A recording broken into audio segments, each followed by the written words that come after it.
This evening.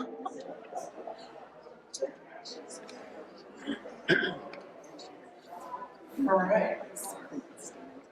First up, we are recording this meeting, so you'll actually see this up on YouTube probably in the next month. So always good.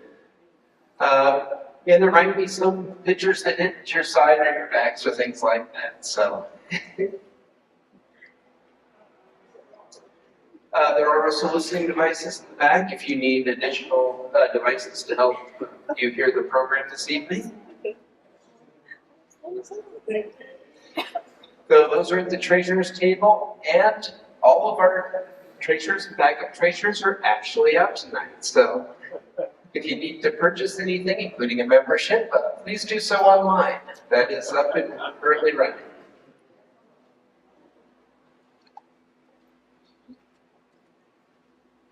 Also, we're still looking for volunteers for school programs. So if you want to help with school programs, please get a hold of one of us and agree to get your name and number down. We're also looking just for board positions in general. So if anyone else wants to join our board, just let us know and we will talk to you about your skills and we will find the right position for your skill set on the board. But if you just want to help out at one of our meetings, please feel free to be a regular. You see them wearing the little medals around their necks. They're here, they help us with setup and takedown. And we have a nice regular outing normally every year. That was last year's outing out at the fort. If you haven't bought our book, it is normally available, but not tonight because the treasurers aren't around.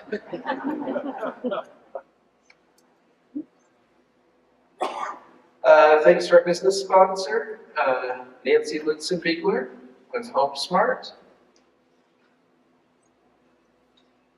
Rick Martin with Charter Financial.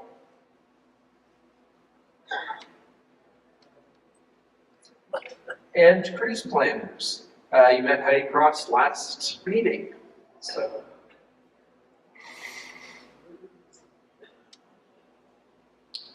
Also, thank you to all of our community sponsors, the Highlands Ranch Metro District, the Highlands Ranch Community Association, Highlands Ranch Cultural Affairs Association, and of course, the Scientific, Cultural, and Facilities District.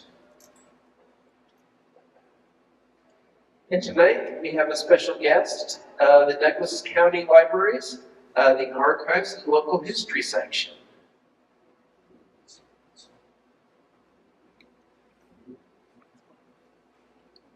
Thank you. Hi everyone, my name is Cecily. Is that echoing?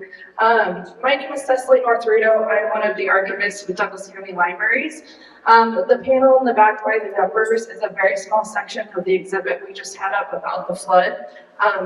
Don't come at me about it not being up during the actual anniversary because I got pushed out thanks to summer reading. But if you want to see the actual exhibit, it is now in a condensed form at the Castle Rock Museum. It'll be up all summer long as far as I know, so please go check it out. We're happy to partner with them on that. And then I've got lots of goodies and things that are being pillaged right now. And so help yourselves, and because I don't want to take it all back to the office tomorrow. So please come help yourself. A couple things with the library going on right now. Summer reading is happening June and July. It is not just for kids, it is also for adults, and you all get prizes. So I highly recommend that you come sign up for summer reading if you haven't already. And then Brew Tour will be starting August 1st. It runs through the end of September. So if you like beer or coffee or tea, you can come hang out at local breweries and coffee shops and earn points and win fabulous prizes. So I think that's kind of it, but I will be here all night. Happy to answer questions and how the archives at the library works. So, thank you.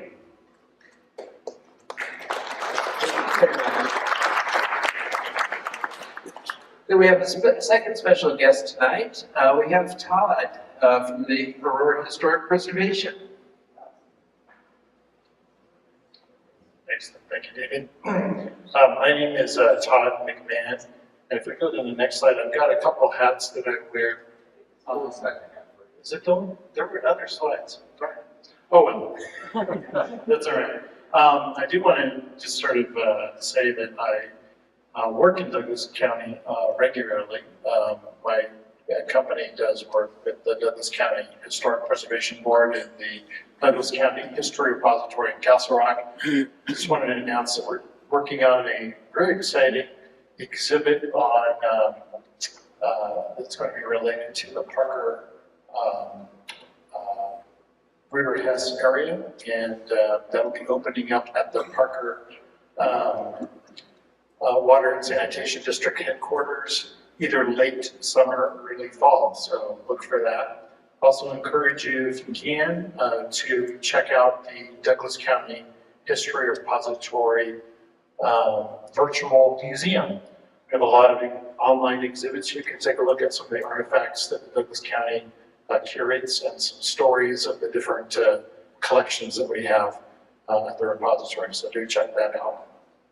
Okay, now my other hat, which is the chairperson for the Aurora Historic Preservation Commission.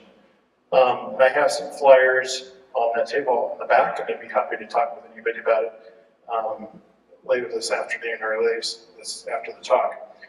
But I just wanted to announce that on August 16th, the Mission Viejo Library will be celebrating its 50th birthday. Now, why am I asking or announcing this to you folks? Well, for those of you who may not know, Highlands Ranch was developed by the Mission Viejo Company originally, and before they came to develop Highlands Ranch, of course they were in California, the Mission Viejo, the city of Mission Viejo, California. They came to Aurora first and developed the Mission Viejo neighborhood there, and then went on to do Highlands Ranch. So we share a lot of history. I'll be doing a talk on that Saturday at 10:30. Would love to see all of you that's interested to please come.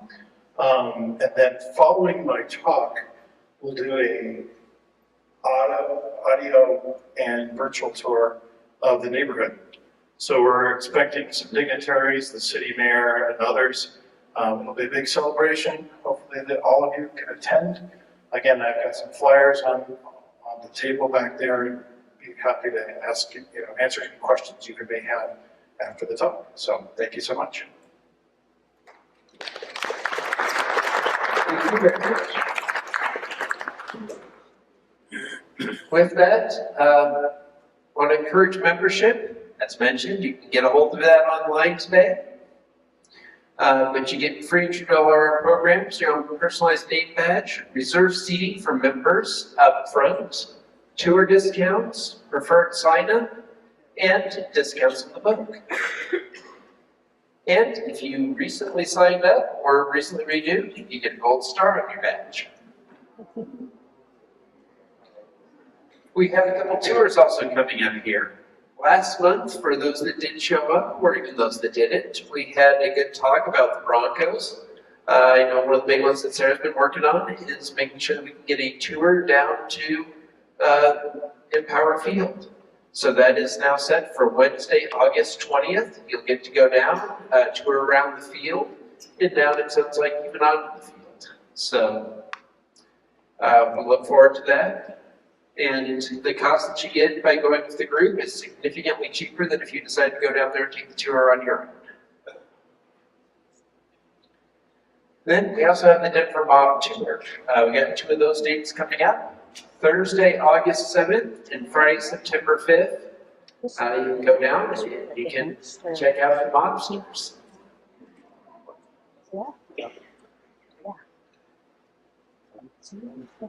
All right, future programs.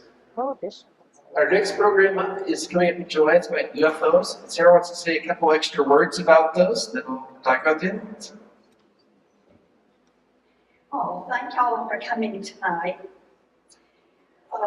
Our UFO program, which we have, it seems like every July, is going to be by a professor who is on the committee for the Air Force investigating UFO claims. So it should be very interesting. I hope you'll all come back and see it. Thank you. Thank you, Sarah. And I too hope that most of you come back. As most of you know, that seems to be one of our most popular events of the year. I'd like to thank Forrest for giving our program. All right. Yep. Then coming up in August, we're talking about water again, keeping you informed on Colorado's water crisis by Highlands Ranch Water. September, we're going to have one talking about the Fort Rescue that we just talked about, which is based on Ben's Fort. Then October, we're going to talk about the Native American tribes of Colorado. And November, we're going to try to get that event we've already tried twice this year. Once snow got us, the other time COVID took him out. So this time, third time is going to be the charm. So come back in November for Tunes and Tales from the Colorado Trails. For all of the events we have coming up, you can check out our calendar or check out our website at thehrhs.org. And you can check us out on YouTube, Facebook, and Nextdoor. You can see several of our previous videos are up there. I was going to say, I know we're well over 100 total videos that are up on the YouTube channel, so go and check it out. All right. With that, I'll pass it over to Forrest to introduce our speaker this evening. Thank you, David.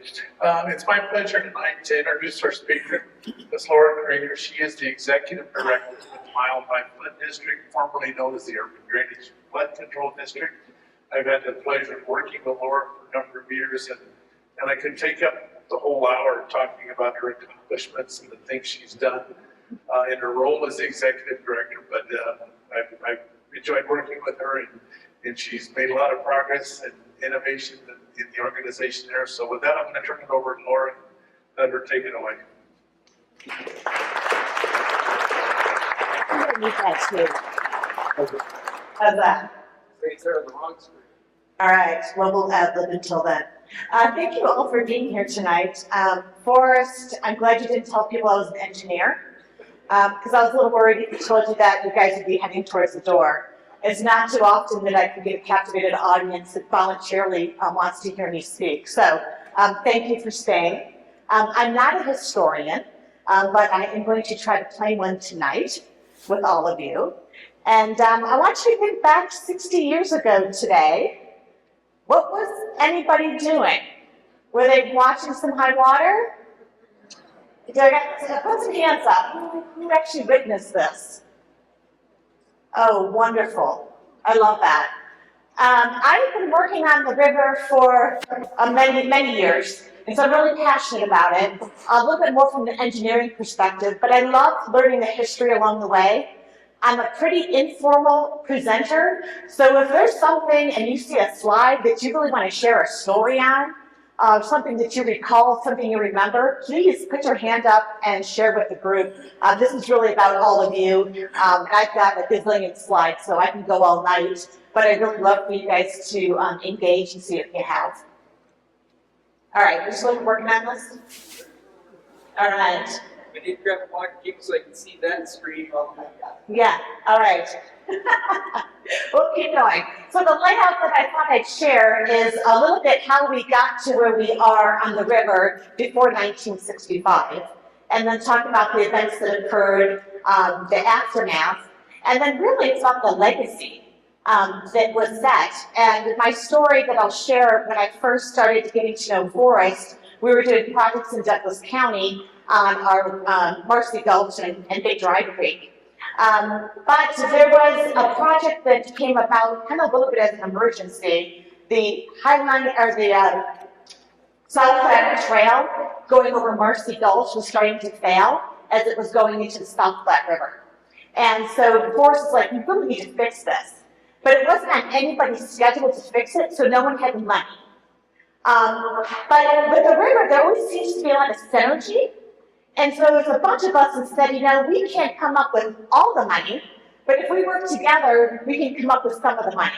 And so that was the first time that I really saw partners spending money that wasn't actually in their jurisdictions in order to make an improvement along the river, something that we all provided a benefit to all of us.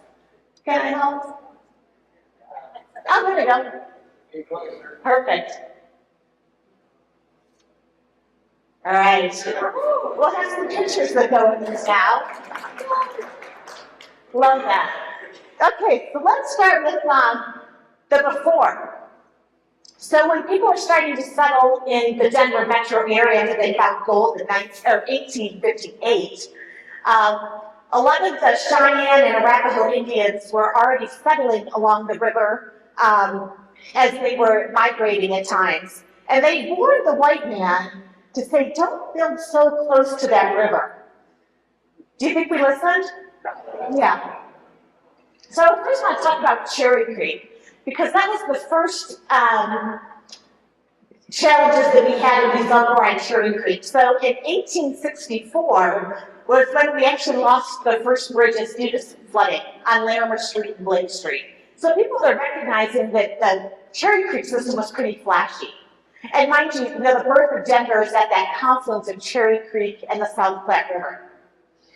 Well, it turns out that it would actually overrun the banks 4 more times in 15 years.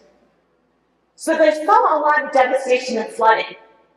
So they built the Castlewood Canyon Dam, not too far into the future. And then they built the retaining walls. And those are still in place today in the Denver metro area. You can still see those in place. But unfortunately, there's a major dam failure in 1933. They were able to evacuate about 5,000 people, but there was a couple lives that were lost during that event. And unfortunately, by 1950s, they had built the Cherry Creek Dam. And so Cherry Creek seemed like they were aware of the risks there, but on the river, we weren't thinking so much. So what was going on the river at the time? Anybody want to guess? What was going on in the South Platte River? Gold. Actually, it was just really kind of a big dump. Honestly, there was landfills all galore. Sorry. As we go, but they were doing some baptisms. It's always something interesting. There was some bridges that were going across. But what we want to know is that between 1880 and 1930s, the growth in the population really changed. And so with a lot more people, there's expansions and a lot of building was going on. So this is the viaduct at 14th Street, that's 1868. And then here it is also in 1898. Same thing, bridges were going across at 15th Street. And so in the 30s, something also changed. The population of Denver was still increasing, but so was the population of the suburbs, which meant everything was going across the river. So even more bridges were going in. And so here's the Alameda Bridge in 1930s, the 3rd Avenue, 4th Avenue. This is the Colfax. Bridge at 23rd, and then the bridge at 52nd. So just some great historic pictures, also from the Denver Public Library. So while that was happening, there were some federal investments that were being done.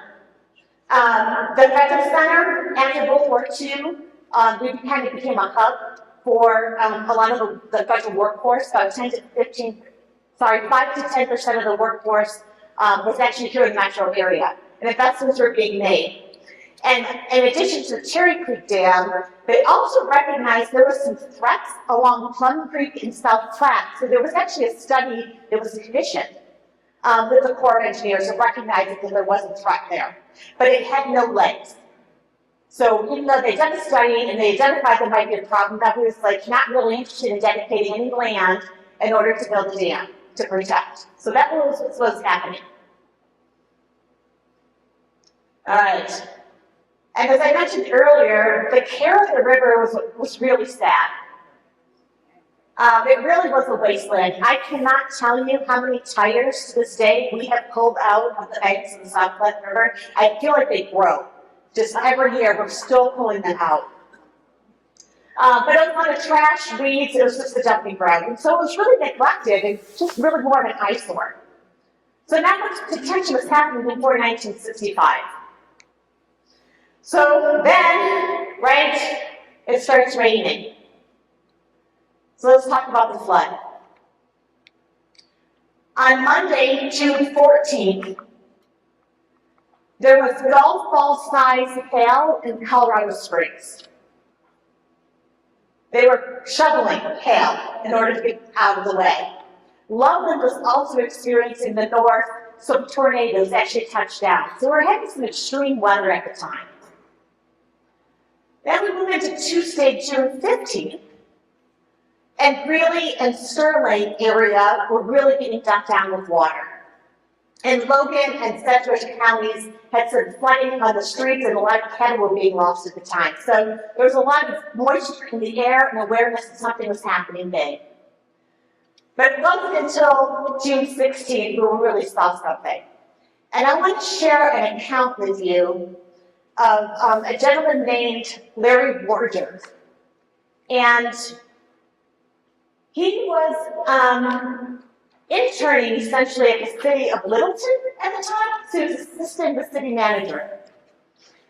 And I just wanted to share what his recollection was. He wrote a paper about it in, 2008, of some of his memories. And so I'm going to put my arm far enough out so I don't have my glasses on.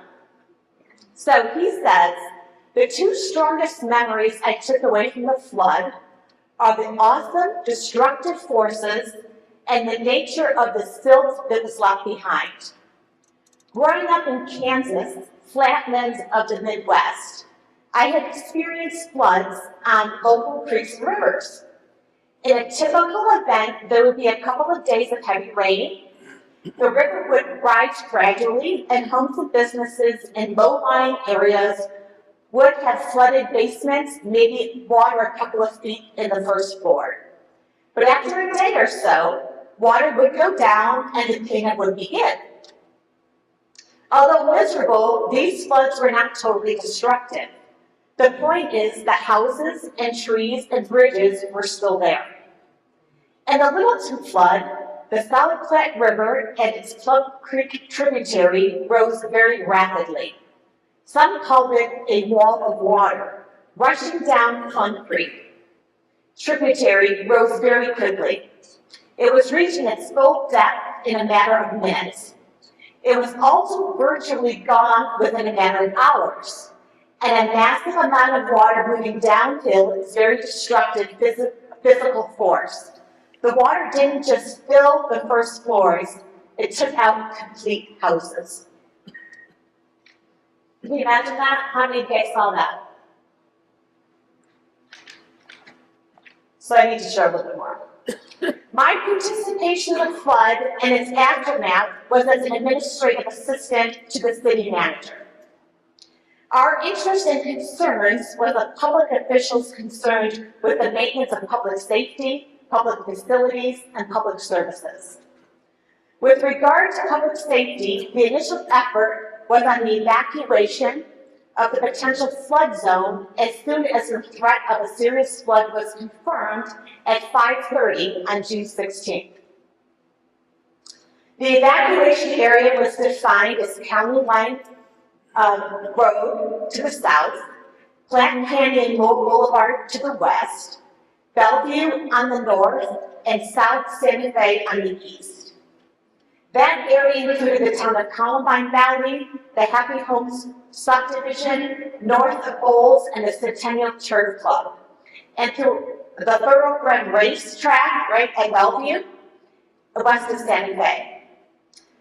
But later accounts, the evacuation area was estimated to contain approximately 600 homes, 100 mobile homes, 30 businesses, overall 5,000 to 6,000 people, and as many as 100 horses. Police officers and sheriffs, deputies, going through the neighborhoods told people that they must leave immediately, that a 20-foot wall of water would be coming down within a matter of 15 minutes. So by 6:30, the area was completely cleared.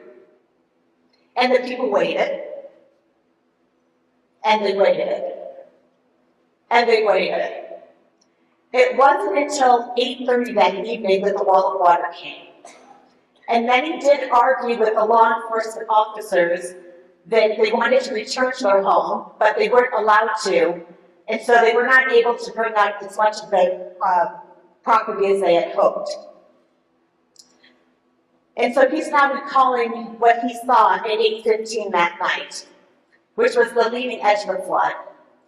To me, the view from Jackass Hill, it resembled when water initially runs down a gutter in a street, a river creeping along the pace of a trot or run. It's just that that river was the width of a whole valley, from Santa Fe to the Nevada Ditch, about a quarter of a mile wide was the water.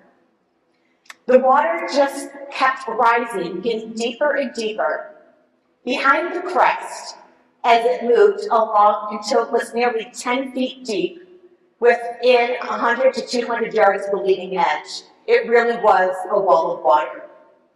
By now, it was well into twilight and it beginning to grow dark. The high voltage lines down the valley was where the towers were moving and the crest was engulfing each tower. Sparks would fly like lightning in the growing darkness as the tower collapsed into the rolling water. About 5 minutes later, the next tower would fall.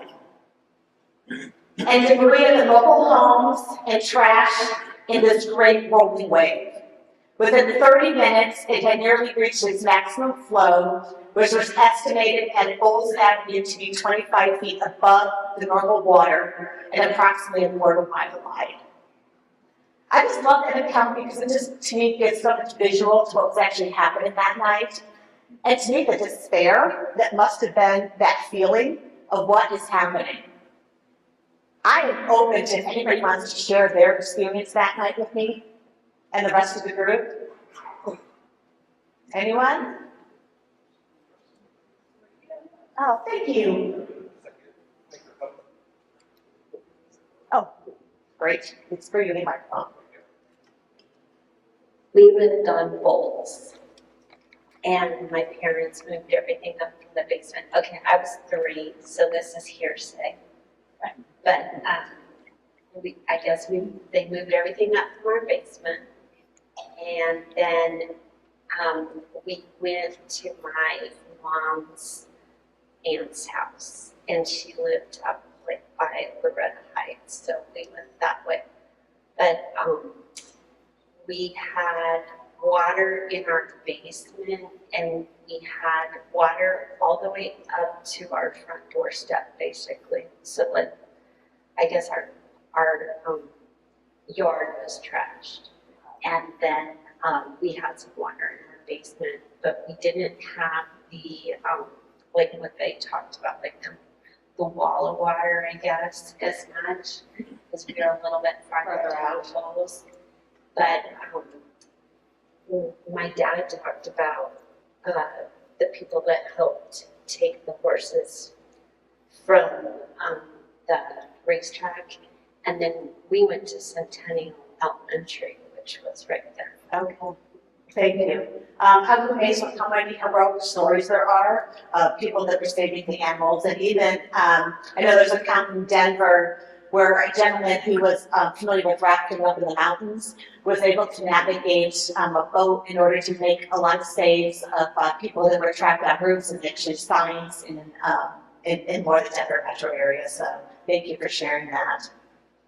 Anyone else? Oh, we got in the back. Thank you, David. Okay. Should you go back up so I can see that? You didn't know you were playing Donahue. Yeah. It was a gorgeous sunny day in Denver. People had no concept of the rain south of here. The golfers on Columbine Country Club, the police tried to get them to clear the golf course, and they didn't want to leave. When we went to Canyon, there were 4 radio towers standing. When we left, there was 1. Wow. Because it was spread out, you didn't realize the force of the water until all of a sudden you'd see a chicken go floating by or a car. And you could see the force of the power in that point. Wow. That's great. There were no grocery stores on the west side. Oh, yeah, that was definitely a problem. And a recall from the assistant city manager here talks about the only bridge that remained in this area was Bellevue. And people trying to get to Lockheed Martin was really a challenge in the days following the flooding. And trying to put a system in place for getting like a permit that was paper, and then they realized all engineers could do Xeroxing, and so then everybody had one on their dashboard, so that didn't work out so well. All right, I have some really great pictures to share of the flooding. But first, just to get you an idea of what these flows look like. So the large event that was happening was really south of Denver, as the point being made, it was clear skies there. That dark blue center, just north of Colorado Springs, right along Plum Creek, that received about 14 inches of rain. Yeah. On average, we get about 14 inches of rain. Yeah. So for that to come in a short period of time was pretty phenomenal. To give you an idea of the flows, so where Plum Creek comes in right at the bottom left, it was reported to be about 150 cubic feet per second was coming down. Anticipated as it went further downstream, about 40,000 cubic feet per second was happening in Denver, 3,000 to 4,000 feet wide. To give you a sense of the flows in the river, that top left picture is our normal flow, about 150 CFS, cubic feet per second, going along the South Platte River. This is a pretty high flow of 3,000 CFS. And this is the only picture we have of 8,000 CFS. So we're talking 40,000 CFS. That's a massive amount of water. These are some pictures that we have captured over the years. This is showing you again that 2,500 to 3,000 foot width. These are a series of pictures to show you the location on a map and what was occurring in that area. This is near Chatfield, what would have been the reservoir. The extent of the flooding.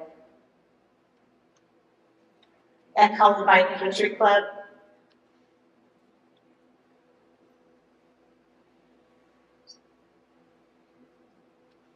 Here we are at the Broken T Golf Course, Oxford Bridge, being devastated. This is definitely a theme you're going to see. Also, another view of that in Hampton.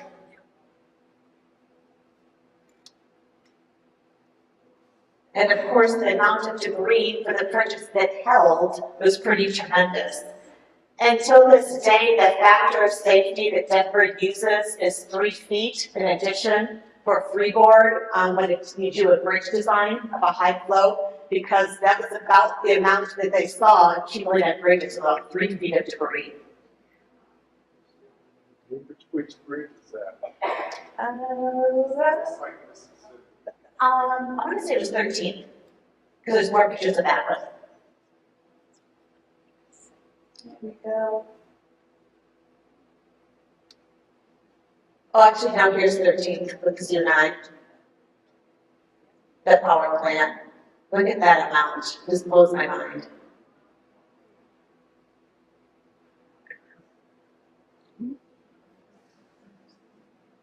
This is near Spear.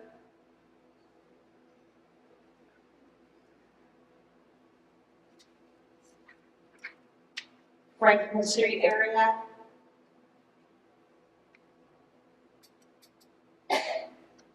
Okay, so this is that 13th Avenue Bridge, yeah.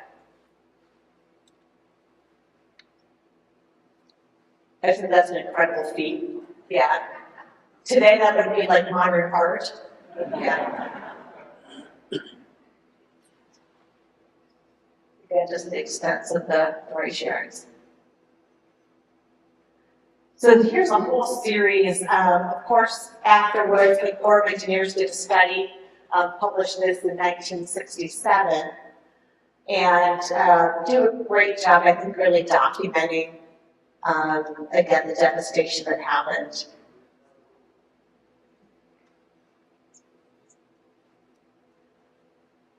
I'll let you read as we go along.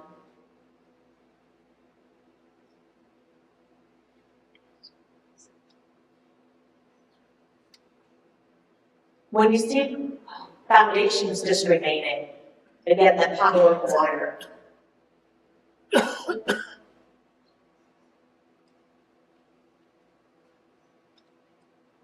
The new laundromat at Bowles, yeah.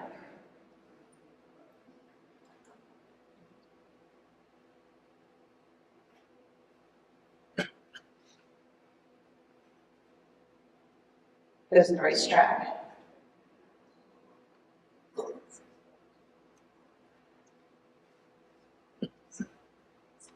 About half of the bridges are taken out.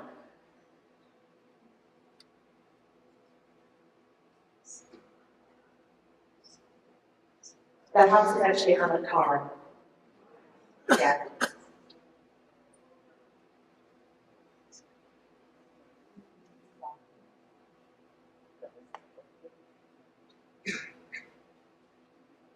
When you see the rail cars on their side, it just shows you the amount that was there to have them float.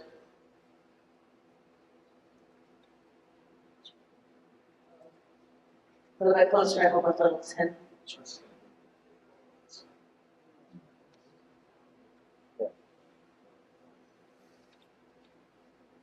So yeah, it was messy, right? 13 lives were lost in the South Platte Basin, which is always the hardest part of this devastation, right? About 132,000 acres along the Platte were flooded. Over the 108 bridges were destroyed or severely damaged. 108. 600 homes destroyed, 1,400 families displaced, and over 640 buildings were either demolished or damaged. The total cost at the time was $540,000. In today's dollars, it's $5.4 billion disaster. So it just shows you the significance of what it would be today.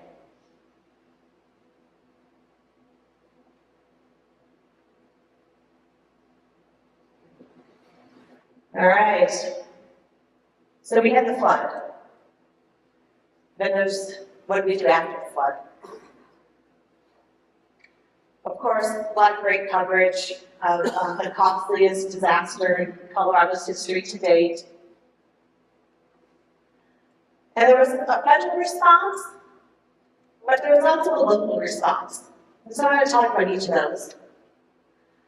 Locally, right away, the governor at the time, Love, he instituted a temporary gas tax in order to collect enough funds to repair the roads and the bridges.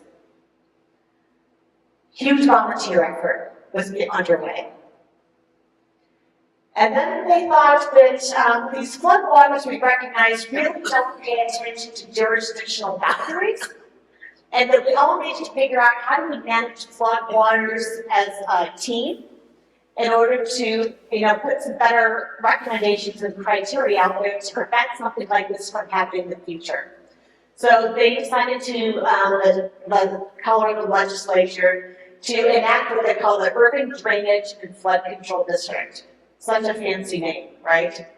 But that is an agency that I work for now, and we've changed our name since then. I always say it's kind of sounded like a nasal problem. It's all this drainage. So we tried to get away from that terminology, but it was really the first of its kind to really pull together local agencies and how do we have a unified front to be able to manage floodwaters.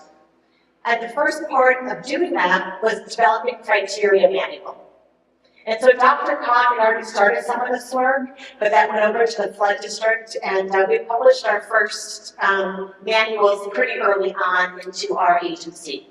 So those are the things that were happening locally. And then there's also some federal attention, of course. So they decided that they already had Cherry Creek Dam, and Cherry Creek at the time, it was constructed in the 65 flood. It was holding back about an additional 14 feet of water. So Cherry Creek did its job, and I can't imagine what the impact would have been to Denver without Cherry Creek Dam. So they knew that was an effective way to manage flood flows, and then put into plans Chatfield and Bear Creek. So I said earlier that they had already authorized the project. So they knew there was a problem, authorized the work. The problem with the federal government is just because something's authorized doesn't mean it's funded. So we had to go through appropriations committee in order to get appropriations made. So they did that. So Chatfield Dam and Bear Creek Dam then had authorized funding, and so those projects started. And in addition to doing the dam at Chatfield, they also decided that they better improve the channel downstream of Chatfield to Denver. So part of the project was to build the dam and then that yellow line to construct about 7 miles of flood control channel to get the water to Denver.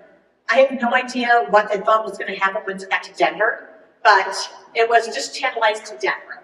So that was the work that the federal government was moving forward with. So that really was the immediate response. There was a lot of work and attention that was being done. Now I'm going to tell you a little bit more about our story. The Urban Drainage and Flood Control District was set up as our boundaries to about 1,600 square miles. So we go from Boulder pretty much down to Castle Rock as our boundary. And it's the idea of working with 41 municipalities and counties within that area so that we all can take a unified approach to how to manage floodwaters. So we all use the same criteria manual. The district collects a mill levy, 1 mill, and we support and partner with local agencies to leverage all of our dollars to provide a bigger benefit to all the communities so that we can put in better infrastructure, better planning, and maintenance of those facilities. And we manage about 3,500 miles of stream within that boundary. So this is what we are about as an agency. We're here to protect people, property, and our environment from flood risk. We do that through prioritizing in our core values, safety, the idea of how do we care for our community, how are we stewards of both dollars and the environment, and how do we continue to learn as an organization? Because you'll see, as we were reclaiming the river, things that worked in the 70s and our thinking evolved to what it is today. And so we want to make sure we're an agency that's always continued to improve and adapt. Our boundary is that blue, funny shape there, again, from Boulder about down to Castle Rock. We were officially created in 1969, so it took 4 years after the flood. It took some flooding in Boulder to actually get the General Assembly to pass the resolution to create us, but we did get there. This is how much we cover of the 7 counties. And these are all the municipalities that we work with, we partner with. Imagine if everybody wanted in that area to look at stormwater differently. Yeah, it'd be very confusing. I'd like to show this image of pictures to show what our vision is, what we hope to accomplish. And for us, it's how do we inform about flood risk? What's the potential of flooding in an area? So we want to identify where the floodplain is. So this is an example of when Western Lake Creek developed after Stapleton Airport was no longer needed. So we identified that there was a need for reserving the floodplain. And what's wonderful about this philosophy is you want to reserve the land, but doesn't mean it can't be a benefit to the community, right? So how do we create open space and recreation use for the community use every day so that when it does flood, we have that room, so keep track of that bridge. So everyday use, but when like a 2013 flood comes, water's got a place to go that's not in your home. It's not across your street. That's the whole premise of what we hope to accomplish. And when you do it that way, this is just a couple of days after the event, very little cleanup. So that's our mission at the Mile High Flood District. We wanted to reduce flood risk. We wanted to be cost-effective, safe public infrastructure. We want to promote healthy streams and multiple benefit use to communities. So we've been doing that since 1969. So that was that first establishment. But then Denver did something different. So they had the immediate response to the flood that was happening in the late 60s. But early 70s, things were starting to fiddle out, and not too much attention was being given. A gentleman named Joe Shoemaker decided that that wasn't good enough. He actually worked for the city of Denver in the Public Works Department and was kind of part of ignoring the river for many years. And I think he wanted to make amends with the river. And so he gave attention to Denver and said, hey, we've got to continue reclaiming the river and cleaning it up. And so he was able to get some funding and a committee put together that was called the Denver Investment to Reclaim the River. And eventually that became the Greenway Foundation. But they had some fundamental goals they wanted to do, right? Clean the water, remove the crazy obstacles that are in there so we can make it for recreational use. And then how do we create more park space and open space around it so we can really engage and protect the river and value it? So if people see it and they see it as an amenity, then they'll help protect it. So that was their whole vision. And we partnered with the Greenway from the very beginning since 1974. So I just want to give you a preview of some projects that happened during that time. The first project they prioritized because they only had $2 million to work with, which at that time didn't seem like that. It was a lot of money. But they were able to accomplish two big projects with that. The first one was Confluence Park. They created Shoemaker Plaza, which had a launching and boating dock.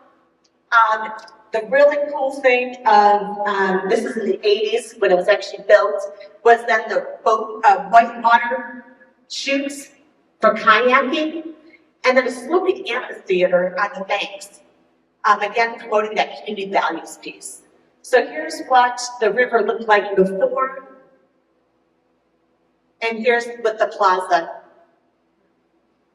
Pretty crazy. I know today's day, like this is like normal thinking, but in the 70s, this was not being thought about. And so we were really putting ourselves on the map in the Denver metro area for that. This is the rundown that had a lot of grade change that we turned into the boat chutes. Pretty iconic. And what's really awesome is, projects that were in the 70s, they didn't, they kind of lived their life. And so we're continuing to invest in the river. And this is an update that we have done today. When they were able to move the substation and put in a beautiful park. And then the plaza had some really tricky ramps that went down for biking that wasn't really conducive. And so that plaza got redone a couple of years ago. Still kind of honoring the historic brick pavement that was down originally, but all that's been reworked and continues to be invested in. Confluence Park. The next project, oh, I'll give you a zoomed in version, sorry. Take it all in. All right. Was Mobile Landing. So that's a little part up north of Denver. And again, it was a old landfill. They were able to convert that over into a really nice public picnic facility, and a little small boat landings were also installed. So that's what it looked like before, and the park that it looked like afterwards. Again, reinvestment has happened the last couple of years, and that's what it looks like today. So Bloomfield Landing, it's got, we were able to open up that outfall to get a little bit more water quality benefits and stream restoration work there, as well as put it really next to the park facility. So that's the investments that were being made in Denver, and that's just one of many projects. So that's what was happening in Denver, kind of in the 80s, 90s as we're moving forward. And I wanted to look at what was happening outside of Denver, because that's a really interesting story. So we talked about they were going to build that 7 miles of channel downstream, right? So Larry Warder actually came back as the city manager, and I want to say 68 to 71. And he had done his master's work in government, and he had this phrase that he learned about in college, which was called synergy. And it kind of introduced that topic of how do we bring a bunch of ideas together that maybe have multiple benefits that don't really seem like they're connected. And what he recognized was that we know we needed to convey these flood flows, and the Corps of Engineers needed to buy property in order to build this flood control channel. But there was a lot of conversation going around Colorado at the time of the value of public space. And the community of Littleton said, you know what, we don't want every stitch of Littleton to become developed. We want to save some areas for open space and for recreation. So he's hearing that conversation. And also that the funding is available from the Corps. And so we put those two things together and said, you know what? We don't really want your flood control channel. Just take your money and let us purchase the property in this big floodplain park. That didn't go over super well. So there's a lot of visits to DC, but eventually people voted and bonded for it, and it became a reality. I give that so much credit because that was really the creation of South Platte Park, right? So this is the core project, did build the 4.5 miles downstream, so from Hampton up to Coal Mine, and that's what it looks like. You guys are probably familiar with that. It's really kind of a glorified ditch. You know, I mean, that was a quite a vision to recognize that that's not what the city, the city of Littleton really wanted, was their vision for the city, for the future. And instead it was identifying, we'll preserve the area where the floodplain is. And so, hence South Platte Park, 880 acres of preservation. And that's the park today, which is just beautiful. We've done quite a few projects in there over the years too. So that is South Platte Park today.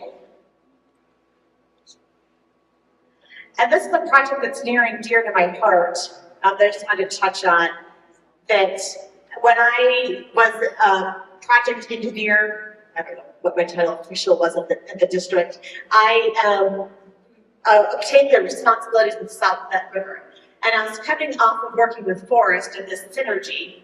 And I asked the previous manager, what was the one project you wish you had done that you never gotten to yet?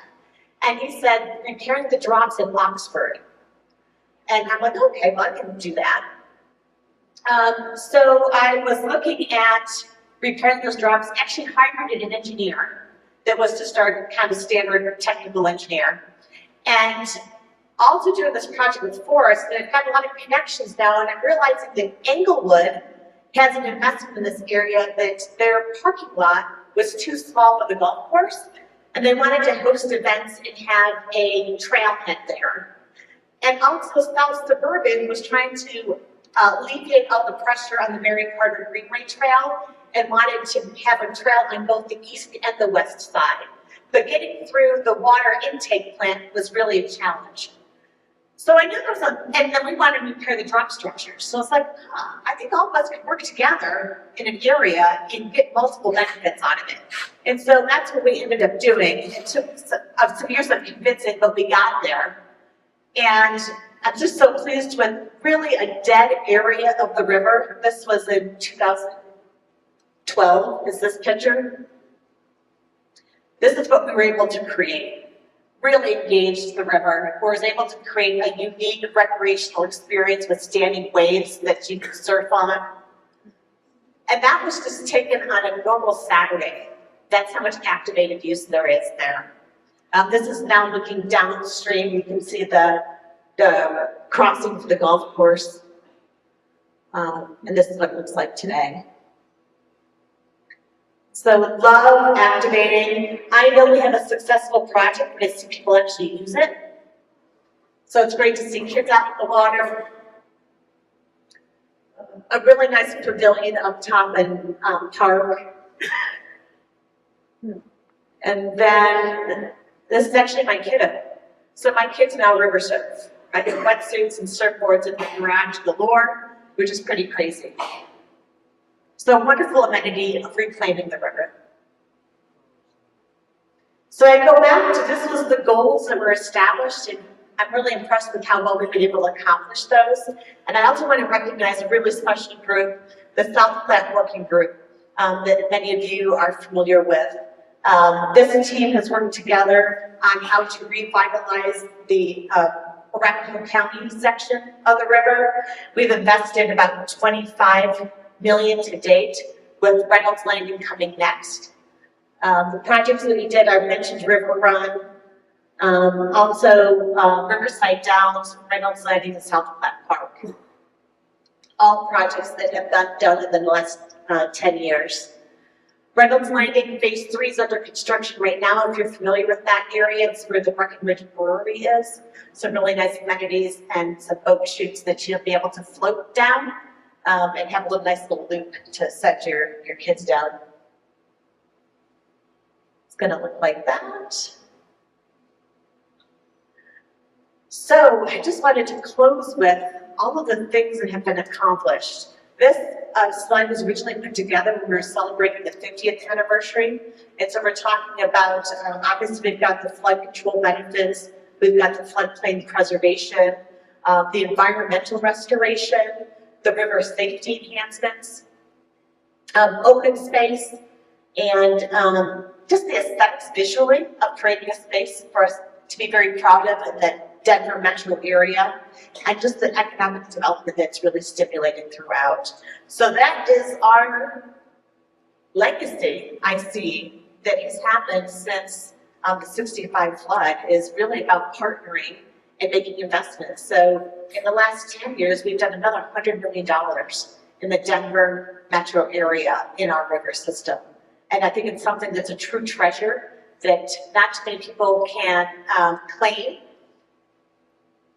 And it's really been done through that synergy and partnering with the agencies and recognizing that we all come together, we can create a safer, more beautiful place for us to be living in Colorado.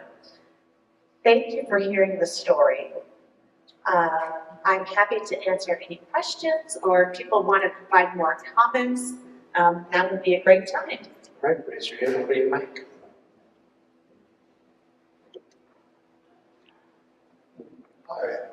I live right near Logan in Mississippi, so just east of the gates, and Schwager plant, Samsonite, and I was 12 years old. People don't realize how traumatic this was for the city. You know, you talk about the destruction of 108 bridges. You couldn't get from the east side to the west side. You know, we had friends on the west side, and it was very traumatic. And there was a lot of talk, I remember, about, what do we do? Is that we're doing, building the dam because this is such a rare event. I think it's what, 500-year flood? It was, not it's 1,000. 1,000-year flood. Yeah, so it's like, really want to spend all this money. There was a lot of debate going on. I was 12 years old, and I remember that. And then the last thing I want to say is that it's amazing that people can use this river, because my mother would never let us go into that water because it was so polluted. It was, and even as kids, you knew better. It's like, Yeah, I think they said there's like over 250 drain pipes that were going into it at the time, and not all water that you wanted, substances going in, yeah. A lot of things that's done. I'm really curious is how long did it take before you could have access and connect with people on the other side? Do you remember? I don't remember because, I didn't drive or anything, but it was some weeks, I remember. I mean, it was just a place here, a place there. They had to go through, they had to check. They had to get the debris out, which I was going to ask you, how long did it take them to get all the debris out? I don't have a good answer for that. But Yeah. after they got the debris away from the bridges, then they had to inspect every single bridge to make sure it was still load bearing and you could drive across it. So, I mean, you see all that lumber, mobile homes, cars, appliances, just tons of stuff. What a scene. Right, let's see, you have right here.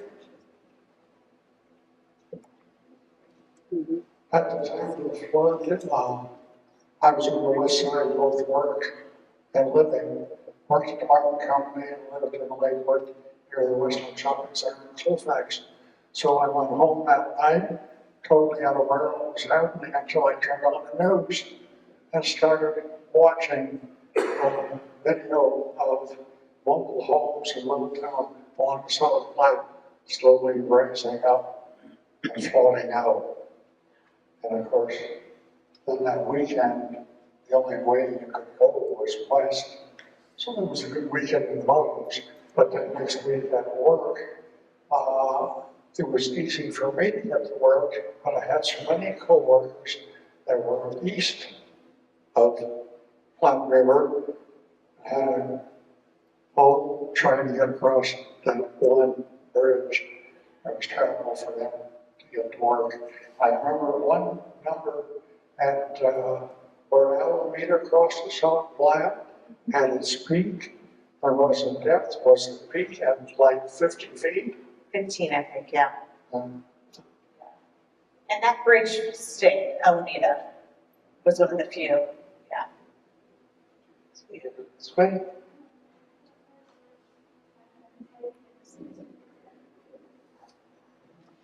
So, question was asking what measures have been taken since then. One is really like the planning tools to anticipate that this can happen. So for the most part, we designed for an event that has a 1% chance of happening each year. And so we don't really have plans for a 1,000-year event, right? That's kind of catastrophic. But from a financial standpoint, as an industry, we decided that the 1% probability and the South Platte River today can carry all of that flow with freeboard. And so between the Chatfield Dam, the Cherry Creek Dam, and Bear Creek Dam, we're fairly well protected from that event. But there's a lot of drainage ways that's below that we aren't. So if we have 14 inches of rain that comes down to the Denver metro area, downstream of those facilities, it'll be just as devastating. Yeah, I mean, there's what development happened before that time. At the flood district, one of our mechanisms for mitigation is to buy flood-prone properties. And so we spend a couple $1 million a year buying properties that are at high risk, but there's just so many from the older neighborhoods. So things have been put in place, but it's not a for sure that there's safety involved for everybody, unfortunately. Well, that was my question. If the amount of water fell today, that fell then, what would be the impact of it after all of these improvements have been made? Yeah, it really just depends where that event happens. So I showed you a picture of the 2013 floods. And we had a lot of stories. You saw the devastation that happened in the St. Vrain, in Boulder, and Longmont areas. That same event actually happened over Westerly Creek, but Westerly Creek did all of the mitigation that was proposed. So they stayed out of the floodplain. We had detention basins that can retain the water and slowly release it over time, so the peaks aren't all going together at the same time, causing that large wall. So in communities where floodplain management regulations have been able to be implemented, we're in pretty decent shape to really protect people and property and the environment. But there are a lot of older neighborhoods that didn't have that advantage of the knowledge of the floodplain, that we do the best we can with storm sewer systems, but it's usually more like a 5, maybe a 10-year level of protection.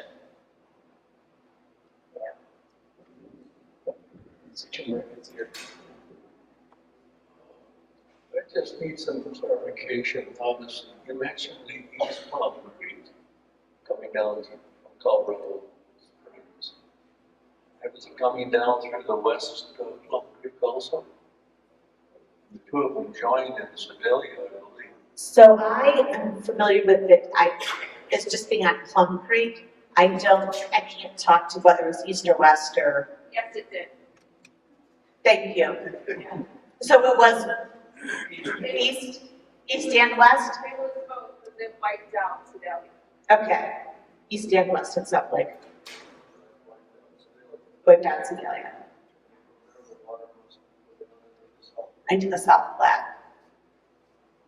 Thank you. Okay, I just wondered if you work with Rhino and the stock show area?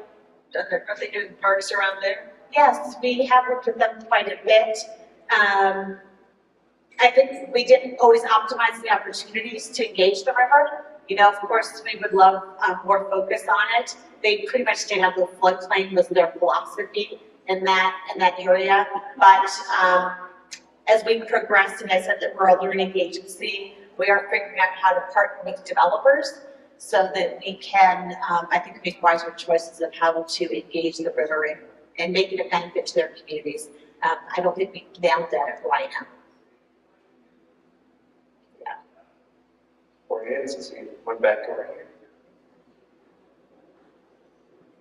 So you're a state agency, Baja Flood District, that is state agency? It's, we're enacted by the state legislature, and we're essentially a special district, quasi-governmental. So we collect our funding by a mill levy and your property tax.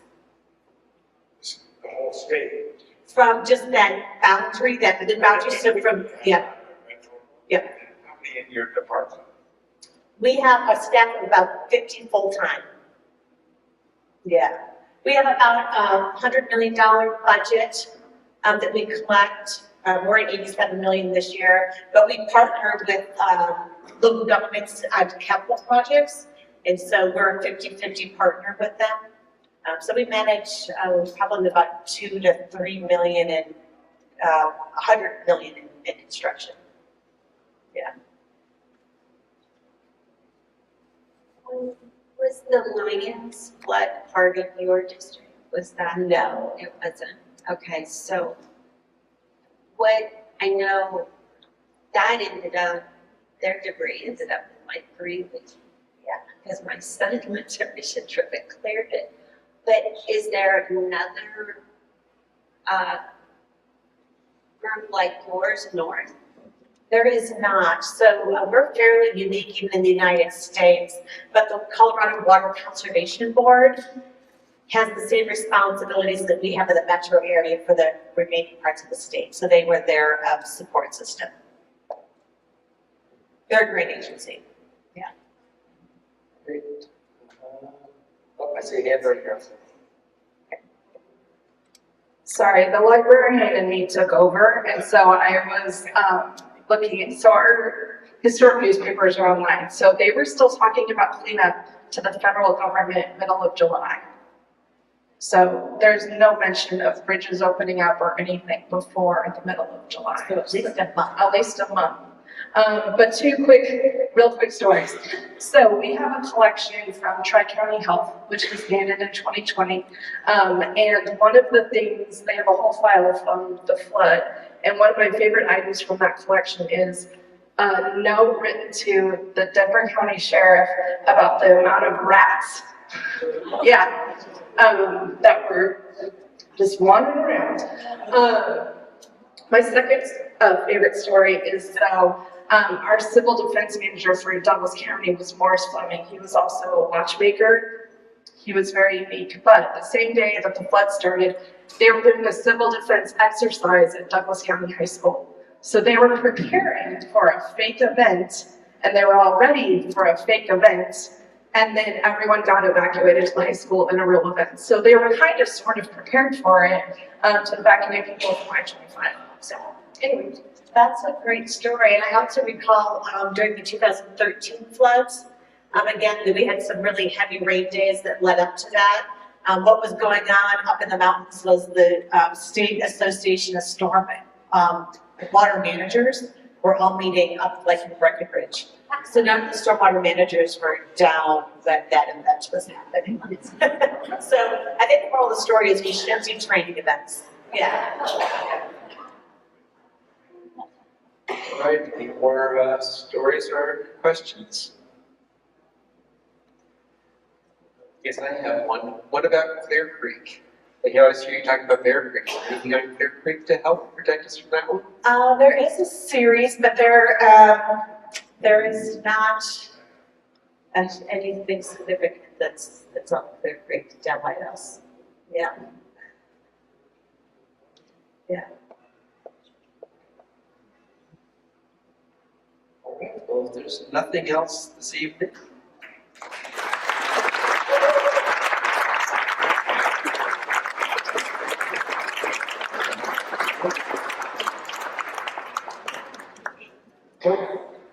One more note that's going to remind me of is that some of the land was actually taken for Chatfield. It was actually part of the Phipps property, and therefore the property that you're on it turned into Highlands Ranch. They actually had already taken some of that property as part of that. That was their hay fields that were over there. So they had to take the state to court to get what they felt was a reasonable settlement on that one. Of course, the state always wants to pay less than it's available. But that was a nice local time. But here, we give it to Sarah for this. I just wanted to mention that you saw our program for September will be about, it said the forge, but it really is going to be a gentleman portraying a trader, Trader, trader, and what it was like being a trader. So he will actually tell us his experience of being a trader and all. And the Ford restaurant he will be mentioning because it is a replica of the fort where they were doing the trading. And the fort is going to be providing some lovely gifts from their gift shop for drawings. So be sure to come for that too. Thanks. All right, well, thank you, everyone. Check out our two sponsors in the back. And we look forward to seeing you all next month for the UFO program. Thanks, everyone.